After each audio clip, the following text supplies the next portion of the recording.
Bismillahirrahmanirrahim. Alhamdulillah, alhamdulillahilladzi anara al-alamin binuril huda, nuri sayyidina Muhammadin sallallahu alaihi wasallam al-mujtaba.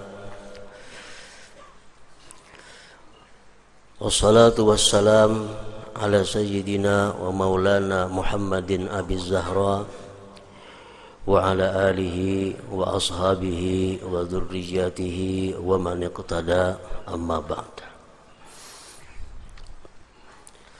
Yang kita hormati dan kita cintai para habaib, para alim ulama, guru-guru agama, para muhibbin, hadirin hadirat rahimakumullah. Puji syukur selalu kita haturkan kehadirat Allah Subhanahu wa ta'ala atas taufik hidayah dan inayah sehingga kita dapat kembali berkumpul di majelis yang mulia ini. Dan salawat dan salam selalu kita haturkan juga kepada junjungan kita Nabi besar Muhammad sallallahu alaihi wasallam dan kepada seluruh keluarga, para sahabat, zurriyat dan pengikut beliau ila yaumil qiyamah. Para muhibbin rahimakumullah, surah Al-Muzammil. Suratul Muzammil makiyyatun wa ayatuha 20. Surat yang dinamakan dengan Al-Muzammil diturunkan di Mekah ini surah, dan ayat-ayatnya berjumlah 20 ayat.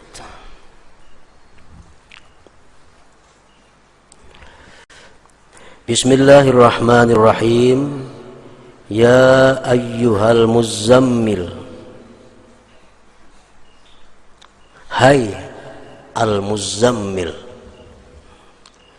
Muzammil itu adalah salah satu di antara sekian banyak nama Nabi kita sallallahu alaihi wasallam. Di dalam kitab Dalailul Khairat ada 201 nama Nabi kita, di antaranya adalah Al-Muzammil. Hai Muzammil. Muzammil itu artinya adalah orang yang berselimut. Kenapa Nabi kita dinamakan dengan orang yang berselimut? Ada beberapa alasan. Di antaranya perkataan Ibnu Abbas, awwalu ma ja'ahu Jibril alaihi salam khafahu wa zanna anna bihi massan minal jin faraja'a minal jabali murta'ida wa qala zammiluni. Fabainama huwa kadzalik idz ja'a Jibril wa nadahu wa qala ya ayyuhal muzammil. Pada awal pertama Jibril datang kepada Rasulullah sallallahu alaihi wasallam, Rasulullah ada perasaan takut karena baru pertama kali melihat ini orang. Setelah beliau menerima wahyu daripada Jibril, beliau turun dari gunung itu dan masuk ke dalam rumah. Beliau berkata, zammiluni, zammiluni, selimuti aku, selimuti aku. Diselimuti Rasulullah sallallahu alaihi wasallam oleh istri beliau Sayyidatina Khadijah. Nah, tatkala itu Jibril berkata, ya ayyuhal muzammil, hai orang yang berselimut. Maksudnya adalah Nabi kita sallallahu alaihi wasallam.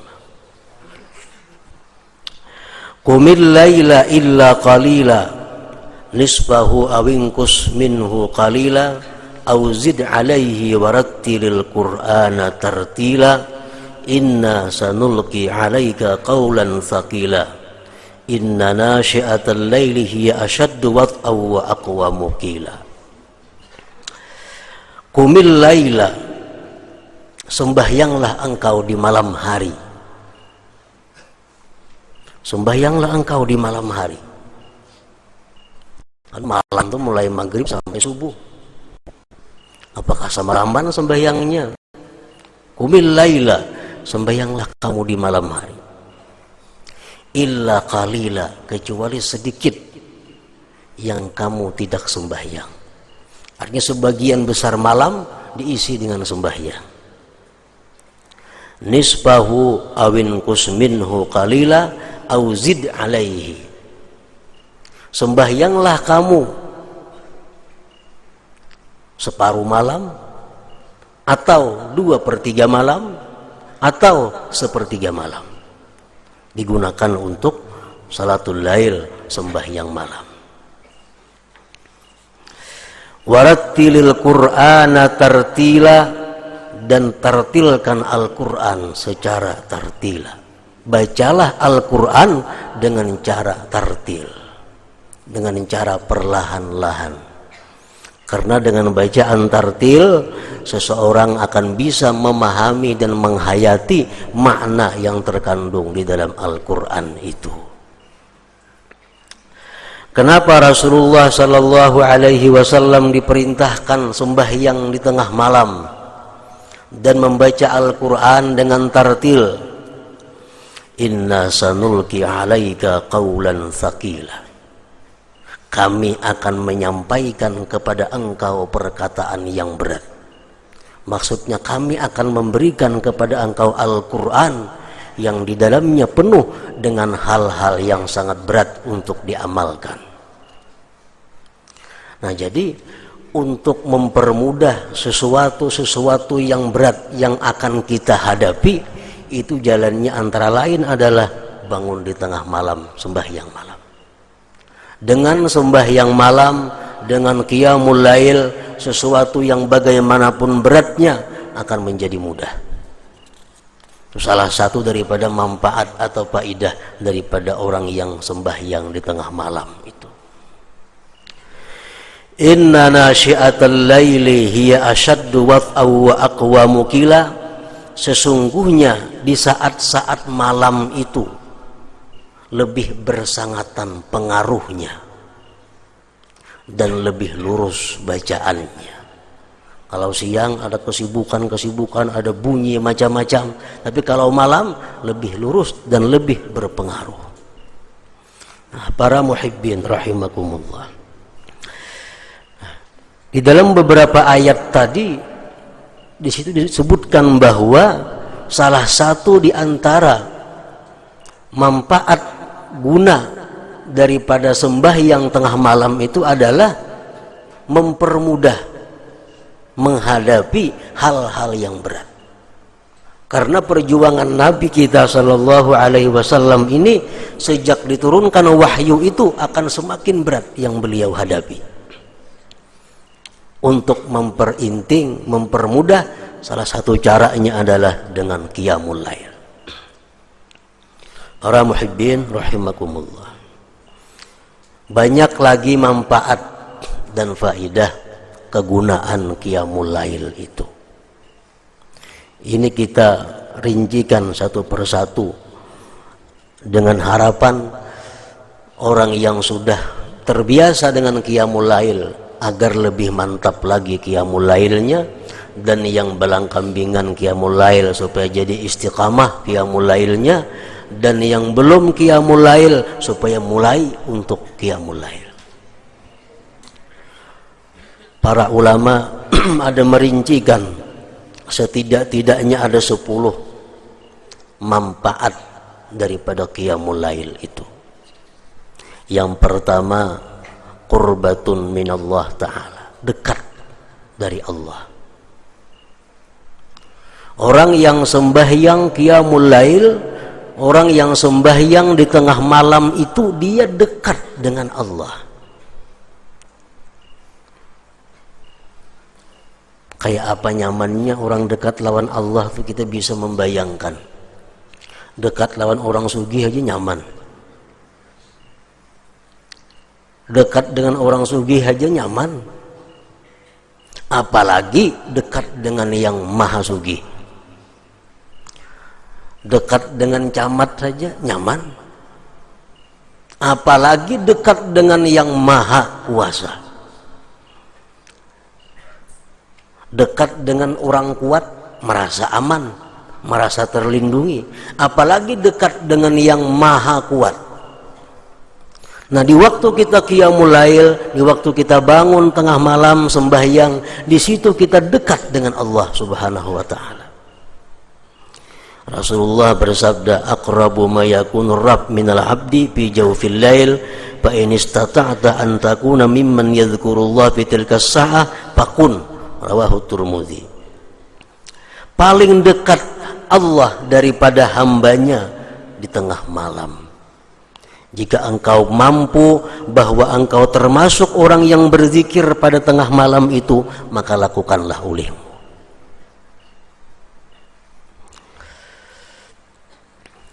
Yang kedua, takfirus sayyi'at, menebus dosa-dosa, menghapuskan kesalahan-kesalahan. Dengan 2 rakaat sembahyang di tengah malam, tidak sedikit dosa-dosa kita yang dihapuskan Allah Subhanahu wa taala. Yang ketiga, manhatun anil ismi, menjaga diri daripada dosa.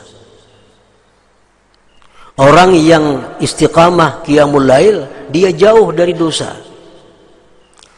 terpelihara daripada dosa, semacam menjadi perisai dirinya daripada perbuatan-perbuatan yang maksiat.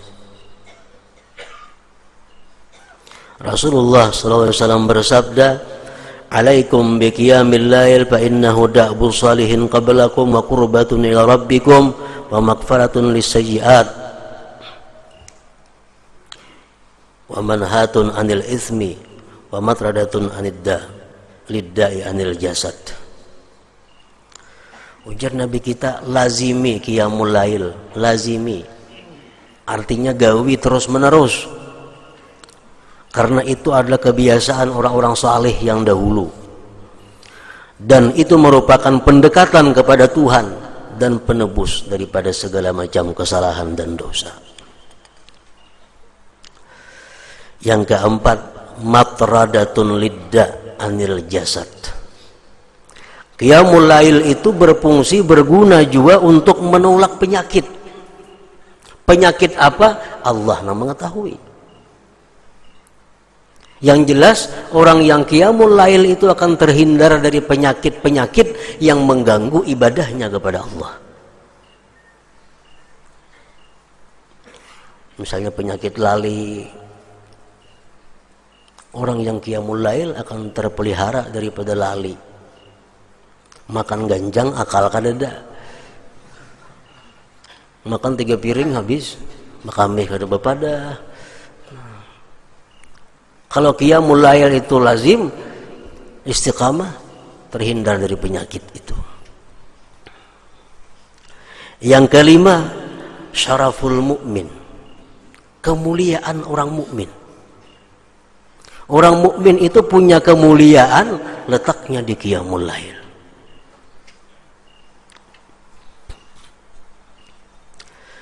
Jibril alaihi salam pernah berkata kepada Rasulullah sallallahu alaihi wasallam, ujar Jibril, ni'mar rajul ibnu Umar law kana yusalli bil lail. Wahai Muhammad, bahwa paling baik orang itu adalah Ibnu Umar, andai kata dia sembahyang di tengah malam. Nabi kabarkan kepada Ibnu Umar berita Jibril tadi. Sejak itu Ibnu Umar tidak pernah lagi meninggalkan qiyamul lail. Syaraful mukmin. Yang ketujuh, matradatun lil jin, menolak bagi jin. Kada mau bahantu rumah nang bahantun itu kada qiyamul lail, ampunnya melandau subuhnya, tiap banyak jin di rumah itu. Kalau di rumah itu orangnya lazim bangun tengah malam sembahyang, jin buka. Karena sembahyang tengah malam itu matradatun lil jin, menolak, mengusir bagi jin. Yang ketujuh, alamatu hubbillahi ta'ala lahu, tanda Allah cinta baginya. Alamat orang itu dicintai Allah Subhanahu wa ta'ala. Jadi kada akan bisa sembahyang secara rutin tengah malam itu kecuali kekasih Allah. Kecuali kekasih Allah. Rasulullah SAW bersabda, "Salasatun yuhibbuhumullah wa yadhaku ilaihim." Ada 3 orang yang Allah cinta kepada mereka dan Allah tertawa bagi mereka. Ridha artinya Allah senang. Di antara yang 3 itu adalah walladzi lahum ra'atun hasanah wa firasun layyinun hasan fayaqumu minal lail fayaqulu yadharu syahwatahu wa yadhkuruni. Rawahu Tabarani. Salah satu orang yang dicintai Allah dan Allah ridha kepadanya, seorang laki-laki yang mempunyai istri yang bagus, ranjang yang lembut dan baik. Di tengah malam dia bangun sembahyang. Allah berkata, ujar Tuhan, dia tinggalkan syahwatnya dan dia menyebut aku, dia mengingat aku. Yang ke-8 tanda manfaat daripada qiyamul lail, nailur raja wal amnu mimma yakhaf. Dia akan mencapai apa yang diinginkan dan dia akan selamat dari apa yang ia takutkan. Rasulullah SAW bersabda, "Innallah la yadhaku ila rajulin qama fi lailatin baridah min firashihi wa lihafihi wa lizarihi fatawadda'a thumma qama ila as-salah fayaqulu Allah azza wa jalla malaikatihi ma hamala 'abdi hadha 'ala ma sana fayaqulun rabbana raja'a ma 'indak wa syafaqatan mimma 'indak fayaqul fa inni qad a'taituhu ma raja' wa amantuhu mimma yakhaf." Rawahu Ahmad. Allah tertawa. Tuhan tertawa, artinya senang. Allah sangat senang kepada laki-laki yang bangun di tengah malam yang dingin dari hamparannya, dari selimutnya. Dia berwudu, sembahyang. Allah berfirman kepada malaikatnya, apa yang mendorong dia bisa demikian itu? Jadi Tuhan malaikat, wahai malaikat, kenapa ini itu bisa kayak itu? Hari dingin, selimut kanda, bangun. Ujar malaikat, wahai Tuhan, inya tuh mengharap yang di sisi Engkau dan takutan azab Engkau. Allah berkata, aku akan berikan apa yang dia cita-citakan dan aku amankan dia dari apa yang dia takutkan. Nah, ini faidahnya qiyamul lail. Yang ke-9, nailu thawabil akbar la ya'lamuhu illallah. Orang yang sembahyang tengah malam itu dapat pahala yang sangat besar yang tidak bisa tahu hitungannya kecuali Allah. Seapa besarnya pahala orang sembahyang 2 rakaat di tengah malam itu? Rasulullah bersabda, salatun fi masjidi hadza tu'dalu bi 10,000 salah. Sembahyang di masjidku, jar Nabi Nabawi, tu'dalu bi 10,000 salatin, disamakan dengan 10.000 sembahyang. Sembahyang di Masjid Nabawi sama dengan 10.000 di masjid lain. Wa salatun fil Masjidil Haram tu'dalu bi 100,000 salat. Sembahyang di Masjidil Haram disamakan dengan 100.000 sembahyang di tempat lain. Wassalatu bi ardir ribat tu'dalu bi alfi salat.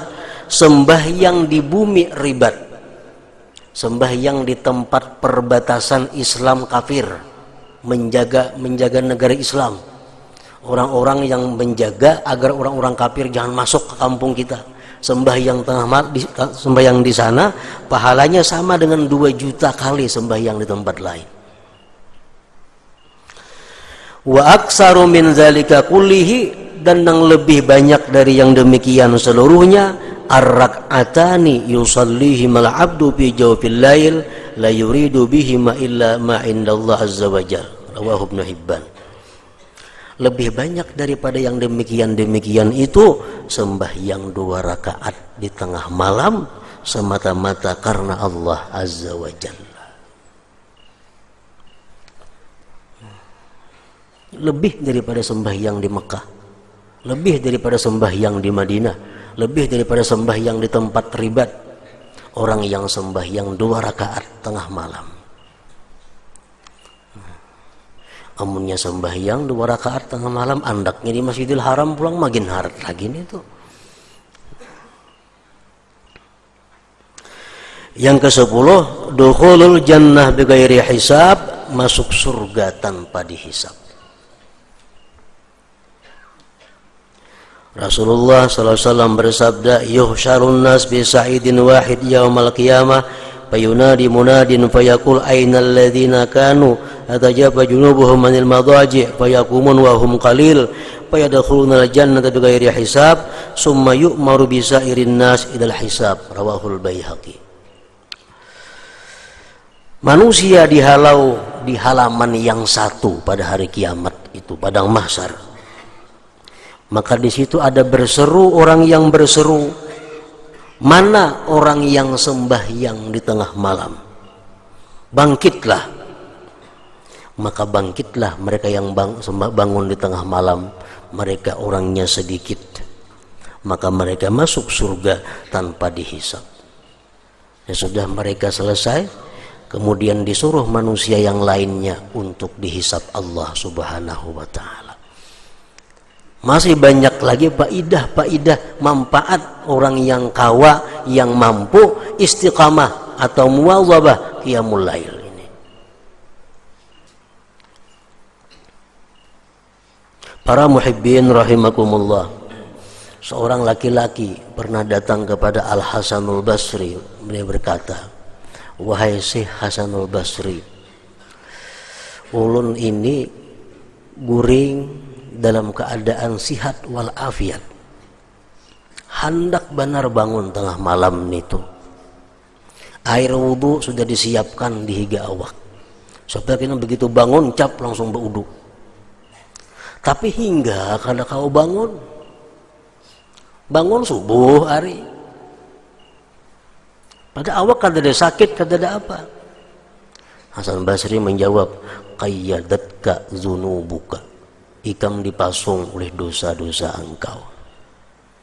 Artinya apa?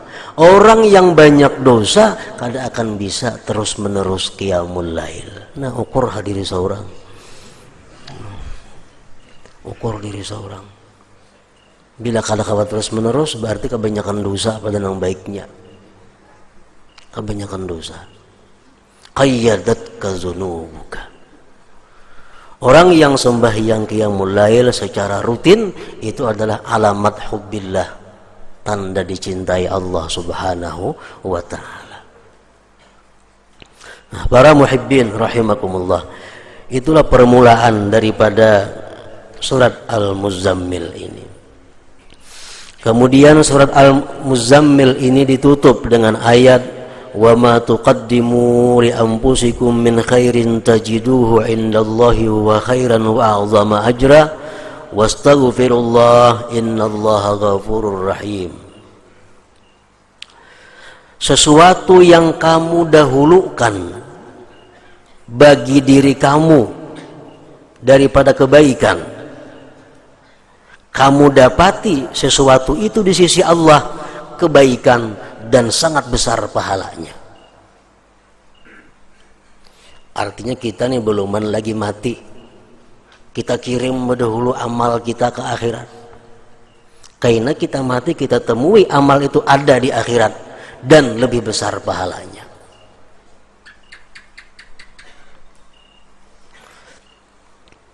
Nah, Ibnu Abbas menafsirkan ini ayat, tajiduhu indallah khaira wa a'zama ajra minal ladzi tuakhiruhu ila wasiyatik indal maut.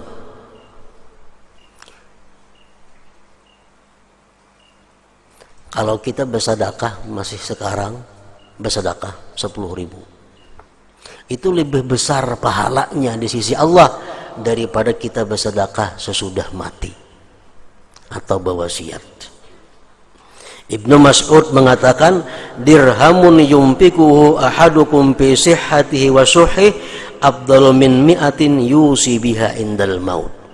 1 dirham yang kau sedekahkan pada waktu kamu sihat, pada waktu kamu masih kikir, sedekahkan 1 dirham, lebih afdal pahalanya daripada 100 dirham tapi wasiat. Wani bersedekah imbah mati waninya. Belum mati kada wani. Kayak kada percaya bahwa sedekah itu digantikan oleh Allah. Hadis Nabi Al-Quran lagi menyatakan bahwa bila bersedekah itu diganti oleh Allah. Kada percaya ini imbah mati aja wani bersedekah. Karena bila aku mati pesantren A 10 juta, pesantren B 5 juta, masjid anu sudah mati orangnya. Lagi hidup, lagi sihat, lagi masih cinta harta, itu yang sangat besar pahalanya di sisi Allah Subhanahu wa taala. Para muhibbin rahimakumullah. Al-Faqih mengatakan bahwa sedekah itu walaupun sedikit, walaupun kecil, dia akan bermanfaat 10 manfaat. 5 bisa kita nikmati dalam dunia, 5 di akhirat kaina. Yang pertama dalam dunia manfaatnya sedekah tathhirul mal, membersihkan harta. Kadang-kadang jual kadang muji, jual kadang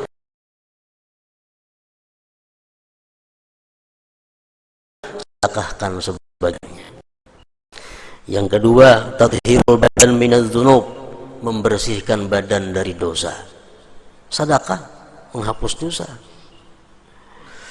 Yang ketiga, daf'ul bala wal amrad, menolak penyakit dan bala bencana.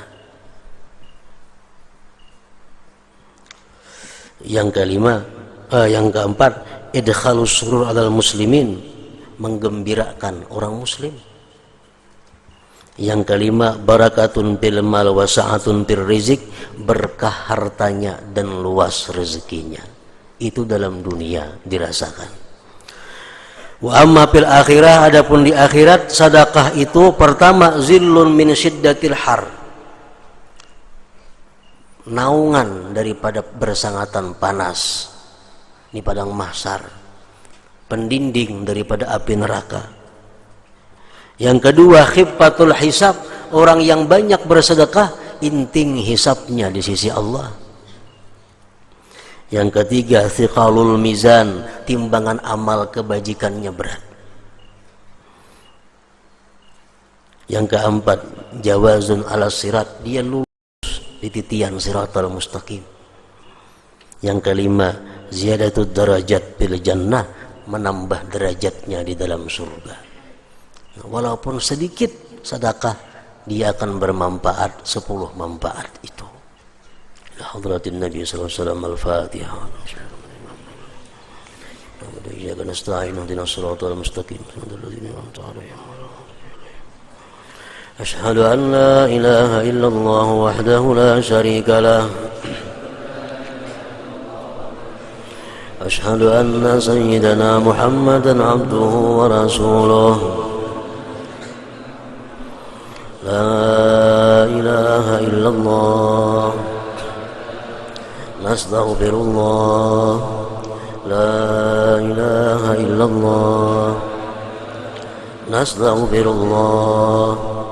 La ilaha illallah. Nastaghfirullah. La ilaha illallah. Wa natubu ilallah. La ilaha illallah. Muhammadur Rasulullah sallallahu alaihi wasallam. Wa ya rajul minhu syafa'atan sallu alaihi wa sallimu taslima.